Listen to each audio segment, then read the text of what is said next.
Good day everyone and welcome back to Jax Cosplay. My name is Jax and today I'm going to be taking you through the process I use when planning my cosplays.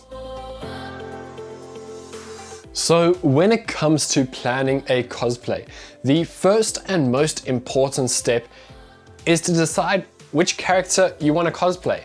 Now there can be all sorts of inspirations for choosing a character to cosplay.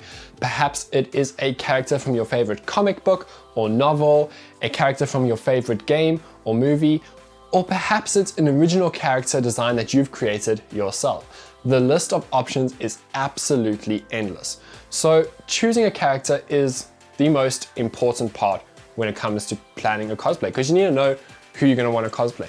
Now, I am a firm believer in cosplay is for everyone. So you should feel free to cosplay whichever character you want, regardless of how your physical traits and attributes look in comparison to those of the character. Now, when choosing your character to cosplay, another thing you're going to want to keep in mind is which version of the character are you cosplaying? Because if they're a popular character that's been around for a while, chances are there's a couple different versions of them in existence. For example, if we take a look at my friend here, Wolverine, this is the same character with two vastly different outfits. So you're going to want to decide which version of the character you want to cosplay and which outfit of theirs you want to cosplay. So now that you have decided which character you want to cosplay, which version of them you want to cosplay, you need to gather some reference pictures. Now, they always say Google is your friend, and that is most definitely the case when it comes to finding reference images for your character. So what you want to do is you want to go to Google, you want to search for your character in the outfit that you want to cosplay them, and just download as many pictures as you can of the character from all sorts of different angles, zoomed in pictures, pictures of the texture of the fabric of their clothing, pictures of their props, of their hairstyle, of their wig, all that kind of important information. And if you're cosplaying a character from a game, you're at a bit of an advantage because some games, 3D games, allow you to do a full 360 look at your character. So that can be super beneficial for seeing what the back of the character looks like, what the side of the character looks like, zooming in and all that kind of stuff. So you want to get as many reference images as you can. You can never have too many reference images. And the more you have, the easier it will make your life down the road when you're trying to figure out how a certain part of the cosplay is supposed to look. Next, you're going to want to break down the cosplay into different parts and elements of the cosplay. And there is a fantastic app out there that is available on both iOS and Android and Windows PC called Cosplanner. Now, I use this app for every single cosplay that I create. It helps you to separate your cosplay into the different elements, into the wigs, their props, their pants, their jackets, their shoes. Literally every single item and element of a cosplay you can keep track of with this app. You can track how much time you've spent working on that part. You can track how far that thing is to being completed, and it gives you a nice little summary at the end of how many hours you spent working on the costume and how close you are to finishing the costume. So I highly recommend using that application for planning your cosplays. It just keeps everything nice and neat and orderly in one easy location. Next is deciding what techniques and materials you're going to want to use for your cosplay, as well as the budget that you're going to want to spend on this cosplay. Because sometimes if we're not keeping a close eye on our budget, cosplays can get super expensive. So you definitely want to keep a close eye on your budget.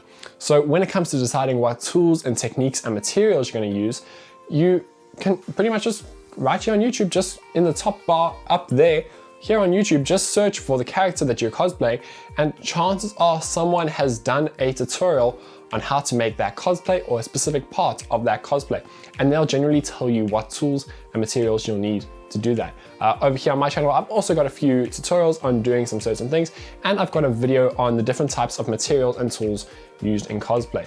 But you can generally look at different things in a cosplay and think. So for armor, you might want to use EVA foam or Warbler. For garments such as t-shirts, there's different types of fabrics you want to use for different elements. So yeah, so it's just going through all the elements of your cosplay and deciding which tools and materials you will need to make that part of the cosplay. Next is prioritizing which elements of the cosplay are the most important. For example, the character of Wolverine, his adamantium claws are quite a bit more important than, say, having the correct colored contacts for his eyes. So you want to look at your character and see which are the elements in that character and for that cosplay that will help you to embody that character the most, which will bring that character to life, and which ones you think can maybe fall a bit to the wayside and aren't necessarily as important for bringing that character to life. This will also help play into your budget, as it will allow you to decide which elements of the cosplay you can spend more money on and which ones you can save a bit on. One of the most important things that I think I myself and a lot of other cosplayers out there often forget is how much time we actually have to work on the cosplay. I mean, it's a whole ongoing thing in the cosplay community of con crunch, like trying to finish your cosplay a week before the convention. So always be mindful of how much time you actually have to make the cosplay and how much time you have to finish it. If you're just making the cosplay to wear around your house or to take some photos or just wear it casually, you won't be under as much pressure to make the cosplay. But if you want to wear it to a specific comic convention or to Halloween, you're gonna need to plan ahead to get this cosplay done in time for that specific event. And finally, you're gonna wanna compile a great big list of all the different elements in the cosplay and all the different materials you will need for it. Everything you're gonna need for the cosplay, which things you are thrifting, which things you've already got in your cupboard, which things you're gonna have to make yourself. And when you've got this big list, you can start gathering all the materials and all the pieces and items that you need to bring this cosplay to life, and you can start putting this cosplay together. So there we have it. That is pretty much the process that I follow when I am in the planning stages of making a cosplay. So thank you so much for watching this video. I hope you enjoyed it. If there are any tips or things in the planning process of making a cosplay that you feel I've forgotten or that you think should be added, let me know down below in the comments so I can help someone else out.